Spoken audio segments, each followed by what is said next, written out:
let Janie go next. No, go ahead, Becky. Well, I have been telling people that if you were to go back and relive your childhood, we wouldn't be having this celebration, because let me tell you, I'd kill him. I'd kill him. Because I had to work outside with him. I was bigger than Janie, so I became the second boy. So I did outside work with him, and any jobs that he didn't want to do, he'd say, Dad told me to have you do this. When we picked up the hay, Henry drove the tractor and pulled the trailer. I picked up the bales of hay.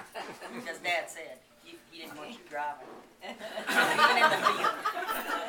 I learned delegation early. We milked cows together. Board leader. I don't know how I could have been so stupid. But every time we were out there milking, and he'd say, hey, Becky, and I'd say, huh? Right in the face. Every time I fell for it, right in the face. Right in the eye. You'd think eventually I would learn, but I always would, huh? Hey, Henry, who was someone doing Charleston with one night when their pants split? That's Becky's party. Well, then we had an occasion when we were building fence, and Mom and Daddy and all the other kids were gone. It was just Janie and Henry and I, and of course Henry's driving the tractor, pulling the trailer again, and Janie and I are picking up fence posts, and I'm throwing them a little too fast, and Janie's hand is there, and one hits it and pops a nail out clear from the back. Bad, bad, bad. So we had to get our medical care then at Fort Chapman. So we asked the neighbor if we could use his car to drive her to the hospital. Well, it just turned out Johnny Newton had like a 55 Ford coupe, red and white. Well, Henry, that was just to die for. So before we could go to the hospital, Henry had to take a bath. And then he had to comb his hair. He had to change clothes about 3 times. And then he made Janie and I sit in the back seat so nobody could see us. Tooled through Fort Smith on his way to Fort Chapman. All this time, Janie's in severe pain. Anyway, that's my memories of my brother. He's a good brother, but there are times when I really think back and I think, oh my God, you should have killed him right there.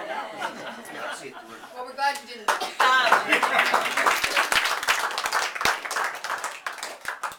Becky, you had a few other stories earlier. I thought those were pretty funny. Did you? Well, I thought I'd leave those out. I had so many, I had to pick just the nice ones.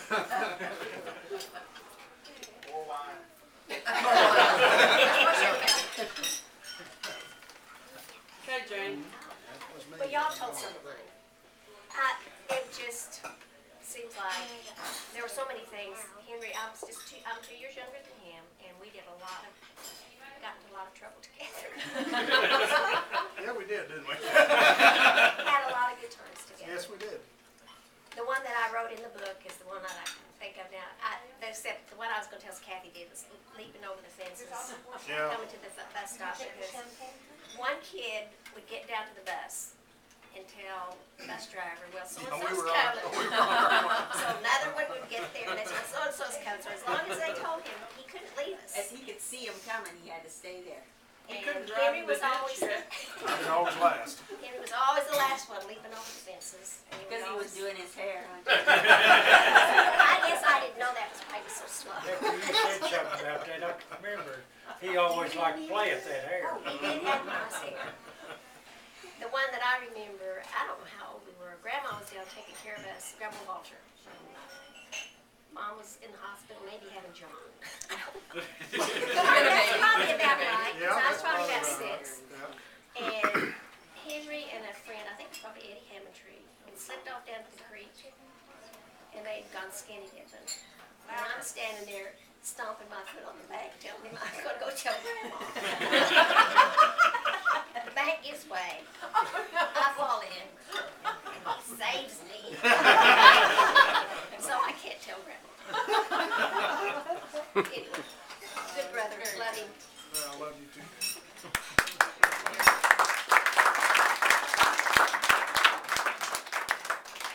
That reminds me of one when. That reminds me of You sit down, I got the floor.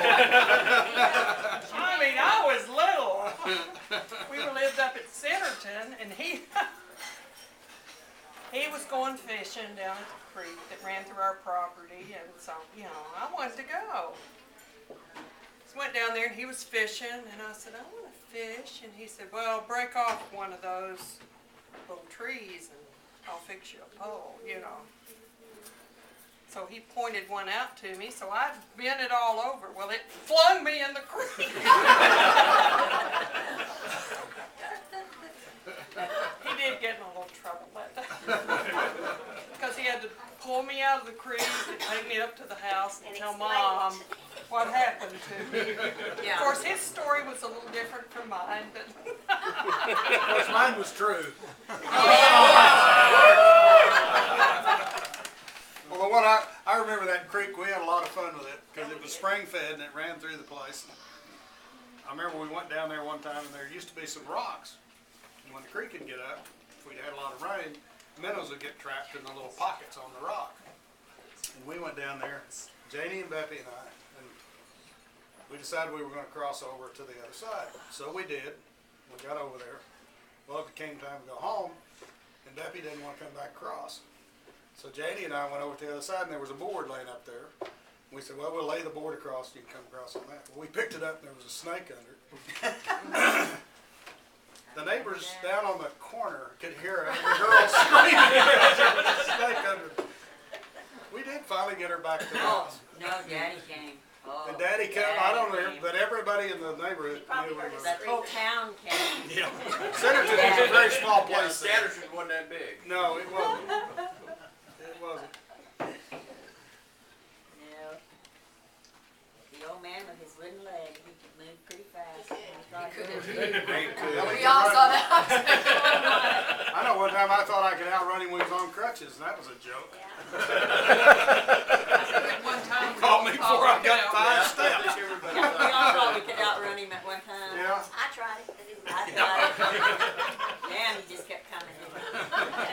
You know, Henry, I thought Beppy was going to tell a story about when we moved to Pensacola. You know, Dad fixed that room over the garage. It used to be a screened-in porch. He fixed it for you. And But there was no bathroom upstairs. there was no bathroom upstairs.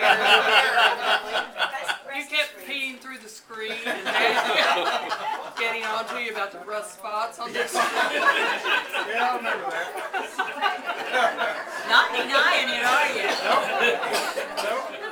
Speaking of that, All right, John, it's your turn. Your turn, John. I remember when we slept up there, and it was winter, and it was cold, and since there was no garage door, the wind was blowing, and it came right up through. So here I am on my army cot while he's in his cherry wood double bed that he made himself. And I had fed the calves that night that were in the garage, or in the barn, but I forgot to turn off the light. So I was already in bed, and my brother, bless his heart, offered to go out and turn off the light. And he did. But he says, you've got to get up at 5 o'clock in the morning and milk the cows for me, because I went out and turned off the light for you. Fair's fair. Well, you know. That's a hell of a quid pro quo.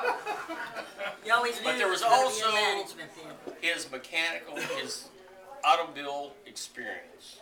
Because he would come out of the driveway in the car and drive down the road, about a quarter mile, and the railroad tracks were here, and then they dropped off like this. Well, he hit that sucker about 40, 45 miles an hour. Car would go boom like this, and then he'd come back, and he'd say, you know, Dad, says, we need new shocks. He says, those shocks are shot. But what can I say? He was my older brother. I looked up to him. He even gave me a cigar one time.